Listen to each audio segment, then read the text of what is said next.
Tem uma história muito interessante envolvendo aquelas montanhas bem ali, que são chamadas de Montanhas da Superstição. A lenda da mina de ouro perdida do holandês começou com Jacob Waltz, que supostamente descobriu uma mina de ouro, mas manteve sua localização exata em segredo. Nem outros exploradores conseguiram encontrar a tal mina. Eu sou a Nayara, meu marido é o Steven, e viajamos na nossa van motorhome que nós mesmos convertemos. Sejam muito bem-vindos a mais um Além do Brasil. Bem-vindos ao Arizona! Estamos num lugar diferente aqui. Vocês estão vendo que nós estamos numa casa, pelo menos essa é a área da casa, depois eu falo mais um pouco sobre ela. Nós passamos para ela para terminar a construção na van, temos algumas coisas para fazer ainda. E inclusive, como vocês viram o título do vídeo, nós estamos levando vocês para um lago muito bonito hoje chamado Canyon Lake. A van tá uma bagunça porque a gente não tá dentro dela, né? Então, por enquanto, ela tá sendo usada para carregar coisas. Nós instalamos essas prateleiras nela, mas essas prateleiras são temporárias porque nessa parte aqui, ó, da parede, vai outra parede. Porque essa daqui é a parede do banheiro, então aqui vai um misturador do chuveiro e outras coisas. Mas como a gente precisava de lugar para armazenamento, aí tá tudo arrumadinho. Eu abri essa mesa porque ela é daquelas que abre os cantinhos, né, pra ficar redonda. Limpei os armários. Não tinha tanta coisa assim pra arrumar, era mais a poeira, né? Isso aqui nem é meu, essa jarra, mas eu vou usar ela quando eu for lavar as coisas, tipo a banheira, porque a banheira, o chuveiro não é aquele chuveiro de mão. Acho que colocaram aquele alumínio lá por causa do sol. Aí a van tá aqui. Isso aqui é uma porta de correr que fica fechada, porque não tem degrauzinho pra ela. O fogão já tava limpo. Micro-ondas já tava limpo também. Tá grandão. Aí isso aqui já tava limpo. Isso aqui é o termostato para manter a temperatura. O banheiro aqui, a porta entra para dentro da parede. Aí eu lavei essa banheira aqui, peraí. Esfreguei essa mardita. Desentupi o vaso. Isso aqui é um armarinho, é até grandinho. Aí aqui o quarto, eu coloquei a capa no colchão, até bonitinha a capa. Movi esse armarinho que tava lá no outro canto, né, pra fazer mais espaço aqui. Aí tem uns armários com espelho aqui, tem uns armários lá em cima. Tem esse outro armarinho lá, tem esse outro armarião aqui, tem gaveta. Isso aqui eu acho que eu vou usar pra dobrar roupa em cima. Ou passar, porque tem... Dá pra eu ligar um ferro aqui também. É isso, aí aqui a entrada é tão pequena que não dá nem pra pôr um tapete aqui, ó. Que já dá pro banheiro. Bonitinho. A geladeira já tava limpa, eu tenho que colocar comida aqui agora. Como vocês viram no vídeo anterior, nós chegamos aqui. Já se passaram alguns dias, nós ainda estamos explorando. E hoje, como vocês viram no título, estamos levando vocês a um lago muito bonito e muito famoso aqui, chamado Canyon Lake. Como o nome sugere, ele fica num canyon. Ele foi feito por intervenção humana, como vocês vão aprender mais tarde neste vídeo ainda, que a gente ainda vai explicar isso para vocês. A estrada que leva até Canyon Lake é uma estrada, como vamos dizer, bem estreita. It's like threading a needle. Português. Yeah, you translate for me. Like threading a needle. The roads are windy. Translation. Português preguiçoso. Você é meio tradutor. Ai, meu Deus. As ruas, elas serpenteiam bastante. E tem umas partes dela que, se você cair, é tchau, tchau. Não tem proteção, não tem nada. E a paisagem é uma paisagem muito bonita. Tem muitos cactos no caminho. Árvores que tem são poucas. E essas poucas, elas têm um tipo de folha, não é nem bem folha. Elas são bem fininhos, uns galhos bem fininhos. E cheios de espinho. Tem muita sávia, muitos arbustos espinhentos. E a gente aprendeu que o plural de cactus não é cactus, é cacti. Ou cacti. Como que se fala no português? Eu não sei. É uma paisagem muito diferente. Uma coisa interessante é que grande parte das rochas tem um tipo de musgo e todos eles crescem naquela direção. Há muitos anos atrás eu assisti num desenho que foi no Bob Esponja, o musgo sempre cresce na direção da civilização. Por incrível que pareça, a cidade fica realmente para aquele lado. Não sei que relação isso tem, se você souber, por favor, me fala aí nos comentários. A impressão que dá na gente é que o céu do Arizona é tão aberto e tão grande. Parece que ele é maior do que qualquer outro céu. Apesar de terem muitas montanhas, elas não tampam a sua visão. E a gente tá gostando bastante desse tipo de natureza. Canyon Lake, como eu disse que o nome sugere, né, ele fica dentro de um canyon, por isso que a estrada aqui parece uma serpente. Paramos aqui no lado da estrada para poder conversar com vocês, porque não dá para ficar falando com vocês enquanto a gente tá dirigindo, apesar de eu estar filmando e o Steve tá dirigindo, mas é bom ter duas pessoas prestando atenção ao mesmo tempo. Daqui a gente ainda tem 9 minutos de estrada. Obrigada por estar aqui com a gente. Sejam muito bem-vindos. Você tem alguma coisa para falar pro pessoal, Steven? Já vai tarde. Ele aprendeu a falar isso pros outros. Ele já ofendeu muita gente falando já vai tarde.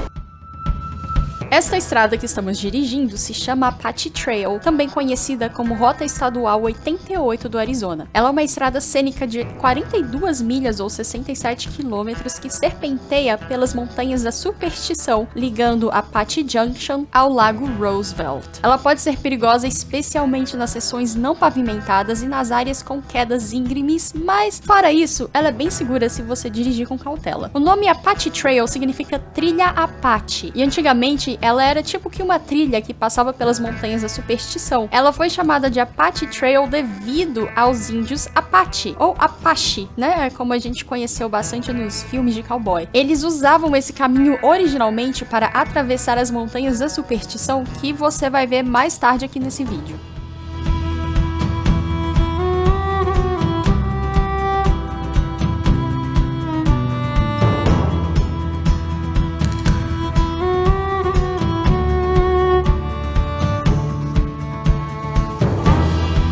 Você chega no Arizona, tem muita gente usando chapéu de cowboy.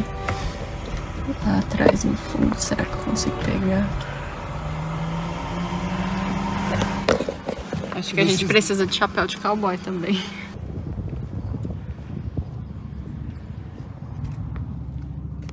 Nós estamos bem aqui na vista do Canyon Lake. E se a gente subir aqui, ó, é a represa Roosevelt, ou Roosevelt Dam. E ela tem esse nome por causa do presidente, na época que era o presidente Roosevelt.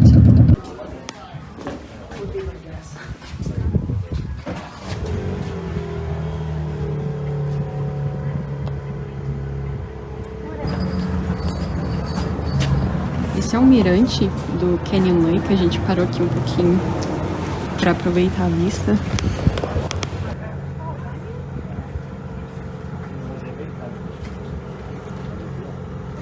Tem um sombrinho que é muito bom.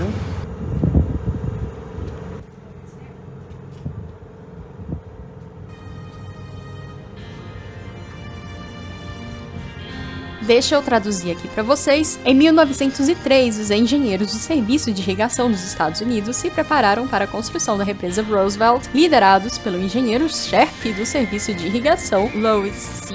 Gill. E o local da represa estava a mais de 96 quilômetros de Phoenix e era acessível por uma série de trilhas remotas e difíceis. O Serviço de Irrigação escolheu Mesa como base e a construção de uma estrada entre Mesa e o local começou mais do que depressa. A construção da estrada de 103 quilômetros chamada Mesa Roosevelt Road, que mais tarde faria parte da Rota Estadual Apache Trail 88, levou pouco mais de um ano com um custo de $200 mil. Ela foi concluída 2 anos depois, em 1905. Apesar do mirante de Canyon Lake ter informações sobre a construção da represa Roosevelt, os dois não têm nada a ver um com o outro.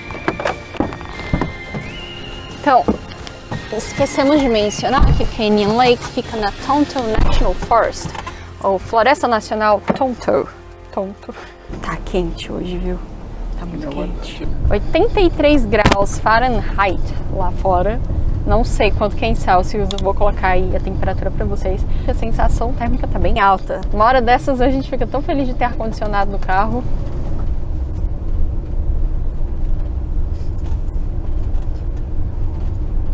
Tem uma ponte lá embaixo, a gente vai cruzar ela. É uma ponte de uma mão, de uma faixa só.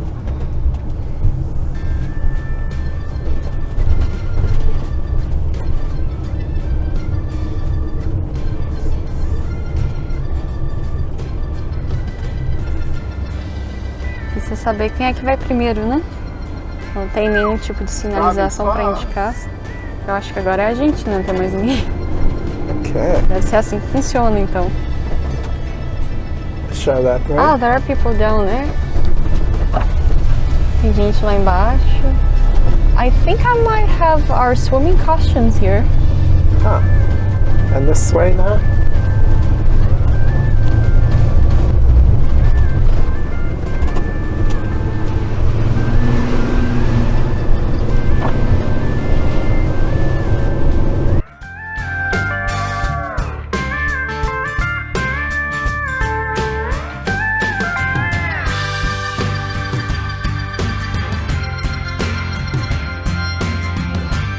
A rua já é estreita. Aí vem uns carros, às vezes, puxando carretinha, barcos atrás, jet ski, que deixa eles ainda mais largos, né? Essas estradinhas aqui, a van já é larga. Quando a gente vira a esquina ao mesmo tempo de um carro desse, o coração vai lá na boca e volta. E outra van lá embaixo, outra igual a nossa.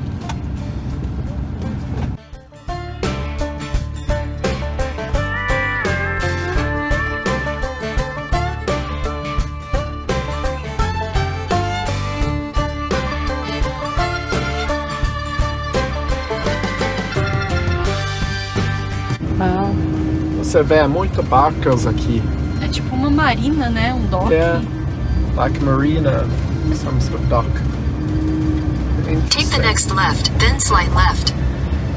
Canyon Lake foi construído em 1925, quando a barragem Mormon Flat foi construída no rio Salt River. A barragem criou esse reservatório, que se tornou um ponto popular para todo tipo de atividade ao ar livre ao longo dos anos. Já que Canyon Lake fica dentro de um parque nacional, então, quando você entra em parques estaduais e parques nacionais, você precisa comprar o passe apropriado para cada um deles. Mas se você comprar o passe anual, ele te dará direito à entrada de todos os parques nacionais ou estaduais. Se você comprar um passe para parques estaduais, eu vou deixar a lista aqui na descrição para vocês. A gente chegou aqui no lago. Dá pra entender o porquê que eles vêm, né? Pra se refrescar. E é lindo. É cercado de montanhas. O nosso plano não era de nadar, era só pra ver mesmo, porque muita gente falou pra gente sobre esse lago. E também eu esqueci as nossas roupas de banho, né? Eles têm um barco a vapor também, chamado Dolly, que atravessa o rio, o lago, né? Na verdade, fazendo tours e tal. Quando a gente foi lá ver o barco, não tinha nenhum, então a gente voltou pra cá. Tem muita gente pescando também. Infelizmente não é algo que a gente faz também, apesar de eu saber pescar. Falta só voltar a pescar. Ainda bem que a gente não decidiu nadar hoje, porque a água tá fria.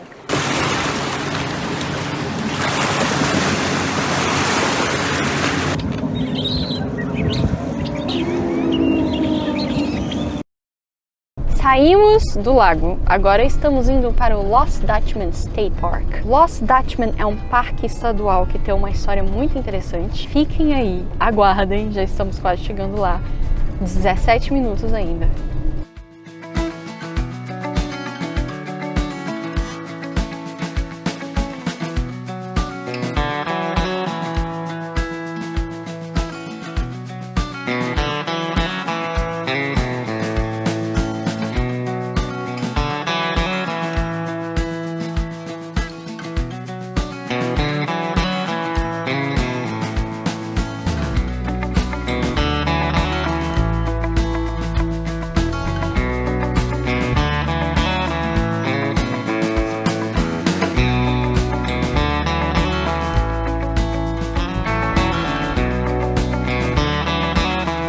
Então, me corrigindo, o que eu falei mais cedo sobre o musgo crescer de um lado só das rochas, estava errada, tá? Eu prestei atenção, tem rocha que tem bastante musgo em todos os lados, tem rocha que não tem nenhuma. Eu cheguei a uma conclusão de que talvez seja onde tem mais luz solar, então o musgo cresce mais, não sei. Se você souber, me fala aqui nos comentários. O vale aqui entre as montanhas é tão cheio de cacto. São os cactos mais finos e é muitos deles. Parece um monte de palitinho. Que se vocês derem uma olhada nesses arbustos, eles são quase sempre bem secos. Eu não sei se é a época do ano. Eles são bem finos. Algumas árvores são assim. Você acha que elas estão cheias de folhas, mas não, são os galhos que são verdes. A árvore em si é feita de galhos verdes.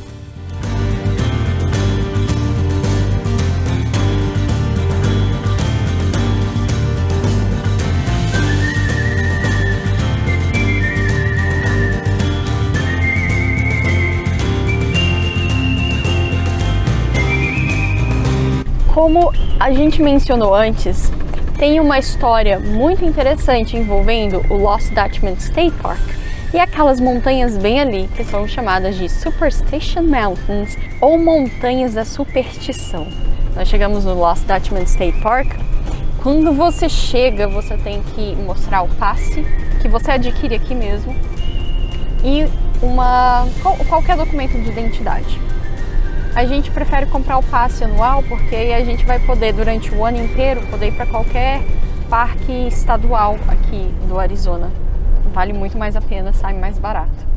O Parque Estadual Lost Dutchman, ou Lost Dutchman State Park, recebeu esse nome por causa da lenda da mina de ouro perdida do holandês, que supostamente estaria localizada em algum lugar dentro das Montanhas da Superstição, mas nunca foi encontrada. As Montanhas da Superstição, ou Superstition Mountains, receberam esse nome de fazendeiros locais na década de 1860, que acreditavam que os índios Pima eram supersticiosos em relação à montanha, baseando-se em histórias sobre sons estranhos, desaparecimentos e mortes misteriosas. Lembre-se bem disso. No século XIX, as Montanhas da Superstição se tornaram um refúgio para os índios apaches, especialmente os grupos dos apaches ocidentais, que muitos acreditam que vieram do Canadá. Eles usavam a região como esconderijo e base para ataque surpresa contra colonos e viajantes. A lenda da mina de ouro perdida do holandês começou com um imigrante holandês chamado Jacob Waltz, que supostamente descobriu uma mina de ouro no final do século XIX, mas manteve sua localização exata em segredo. Antes dele morrer, em 1891, ele teria dado pistas enigmáticas a uma mulher chamada Julia Thomas, mas nem ela nem outros exploradores conseguiram encontrar a tal mina. Algumas versões da lenda dizem que a mina originalmente pertencia à família Peralta, uma família mexicana que operava minas de ouro na região no século XIX.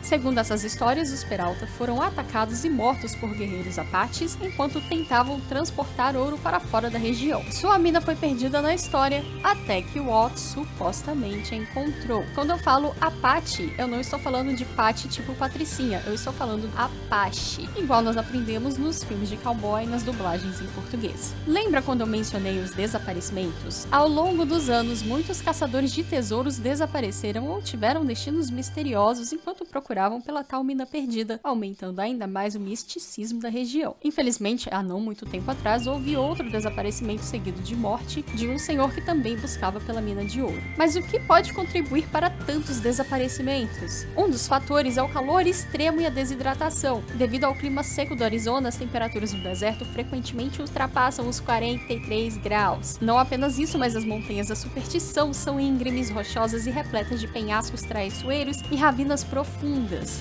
além das rochas soltas, trilhas estreitas e cânions bem altos, que tornam quedas e ferimentos muito comuns, além de muitas áreas serem remotas e inacessíveis, dificultando ou até impossibilitando operações de resgate. Tem também o risco de animais selvagens, já que a região abriga cascavéis, pumas e escorpiões. A mordida de uma cascavel em uma área remota pode ser fatal sem atendimento médico imediato. E se você se perder numa trilha, boa sorte, já que GPS e sinal de celular são pouco confiáveis aqui, tornando fácil se perder. Além disso, as temperaturas caem drasticamente à noite, podendo causar hipotermia para aqueles que ficam presos. E por último, não menos importante, tem também atividade criminosa e caçadores de tesouro, já que a lenda da mina de ouro perdida gerou muitos caçadores de tesouros que são territoriais e não gostam de visitantes. Há relatos de encontros hostis e até assassinatos relacionados a supostas descobertas de ouro. E eu preciso mencionar aqui que ao longo dos anos, algumas das pessoas que foram encontradas já sem vida estavam com um buraco de bala no crânio. As montanhas estão bem ali.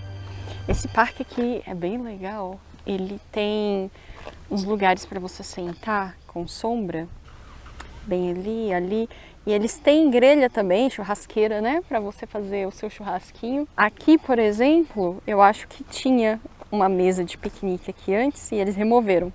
Bom, porque aí a gente tem espaço para colocar as nossas cadeiras. Eu trouxe comida pra gente, tá dentro da geladeira da van. A vez que eu tava falando pra vocês antes, se vocês olharem bem de pertinho, dá pra ver que elas são verdes, mas é os galhos que são verdes. E bem na ponta dos galhos tem espinhos. Mas agora que eu tô olhando de pertinho, parece que tá nascendo algumas folhas aqui, né? A estação tá mudando. Esse cacto aqui tem uns buracos, só que eles não são muito fundos. Eu vi uns que os buracos eram tão fundos que tinha passarinho entrando dentro. Eu acho que eles devem fazer até ninho. Agora, se você quiser ver como que é dentro de um cacto, Tá lá pra vocês, ó. Depois eu mostro direitinho como que é dentro de um pra vocês. Vocês vão ter uma imagem melhor. Essa daqui, famosa Montanha da Superstição, como eu mostrei antes. Uma coisa sobre esse parque, o Lost Dutchman State Park, é que o Steve acha que pelo menos 60% das pessoas que vêm aqui é pra tirar foto. Tem muito casamento que acontece aqui. O pessoal vem tirar foto de noivado, foto de grávida. Teve um casamento acontecendo aqui ontem. Nos dias anteriores também teve casamento. Tem gente aqui tirando foto para marcas de roupa, de tudo quanto coisa que vocês imaginarem, sempre com a montanha lá no fundo. É engraçado, é como se a gente estivesse andando num set de filmagem, porque para todo lado que você vai é câmera, é gente posando. Mudando de assunto um pouquinho, se fosse pra gente escolher uma das melhores coisas aqui no Arizona seria o sol, pelo menos no inverno. Porque estamos no inverno. Pode não parecer, mas estamos no inverno. Muito quente no verão.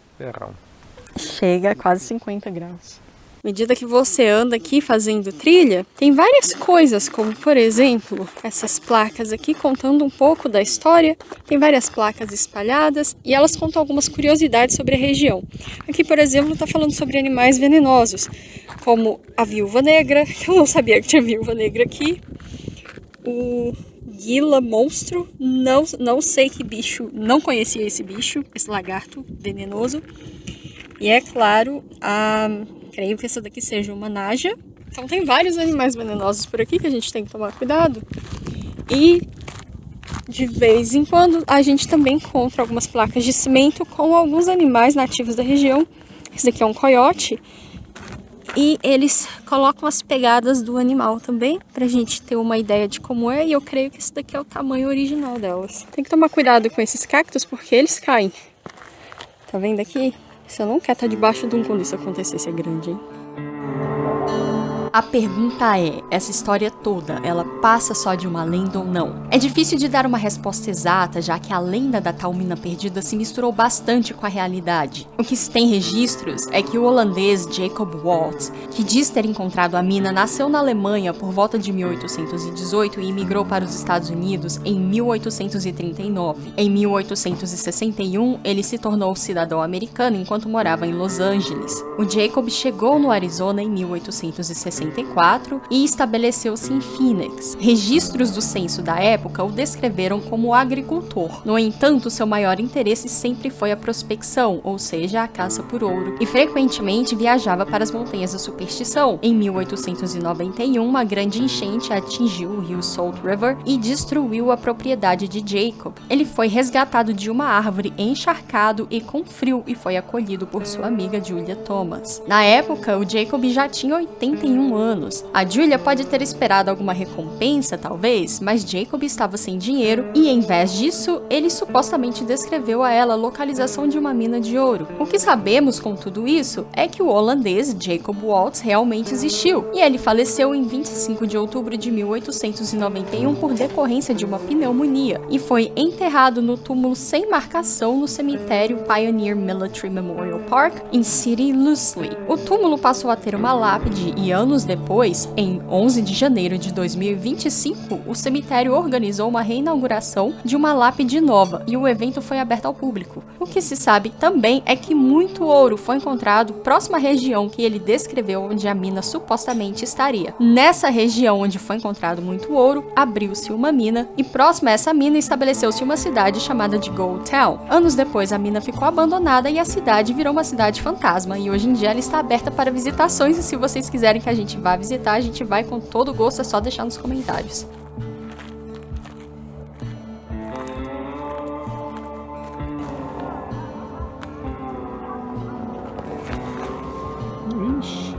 Tava assistindo sobre essas árvores e o nome delas é Teddy Bear Cholla. Teddy Bear é ursinho Ted. Dá pra perceber o porquê que é um ursinho Ted, pelo menos dá a impressão de ser felpuda. Só que aparentemente elas são conhecidas como uma das árvores mais perigosas daqui do deserto do Arizona, porque se a sua mão entrar nela, essas partezinhas dela que fica caídas no chão, ó, saem, elas desgrudam da árvore e ficam presas em você. E se você olhar os espinhos através de um microscópio, vocês vão ver que ele tem umas pontas microscópicas que apontam para trás, como se fossem pontas de lança. Então, para tirar isso da sua pele é uma dor de cabeça. Deixa eu só mostrar aqui para vocês como que isso daqui gruda e é difícil de tirar.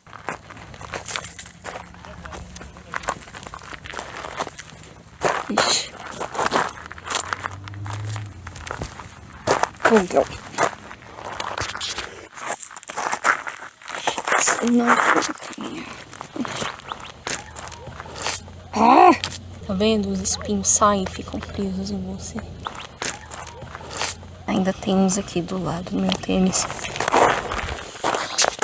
Interessante é que esses espinhos, quando você puxa, minhas unhas pra fazer, minhas unhas estão horríveis, sai uma casquinha, como se fosse uma bainha de uma navalha, mas o espinho continua no lugar. Aí quando essas árvores morrem, dá pra ver que a madeira dela é a coisa mais interessante do mundo. Parece uma mangueira trançada, sabe aquelas mangueiras de jardim? Cheia de buraquinhos. E elas, deixa eu descer aqui pra você ver, tem gente que faz muitas peças decorativas com essas coisas. Olha que bonito aqui, ó, essa parte aqui, eu vou mostrar aqui pra vocês. Esse é o tipo de buraco que eu tava falando, tá vendo? Ele é mais fundo e geralmente a gente vê passarinhos saindo e entrando deles, a coisa mais bonitinha. Pedaços de madeira juntos. Muito interessante. Se vocês pararam pra pensar como que é um cacto por dentro, é assim que ele é. Igual o Steve falou, parece pedaços de madeira tudo amontoado, ó. Tipo, madeira mesmo. Interessante, né? Se você gostou deste vídeo, considere deixar o seu gostei e se inscrever no canal e ativar o sininho para não perder os próximos vídeos. Também estamos no Instagram, o link está na descrição. Obrigada por assistir, beijão no coração, fiquem todos com Deus e até a próxima!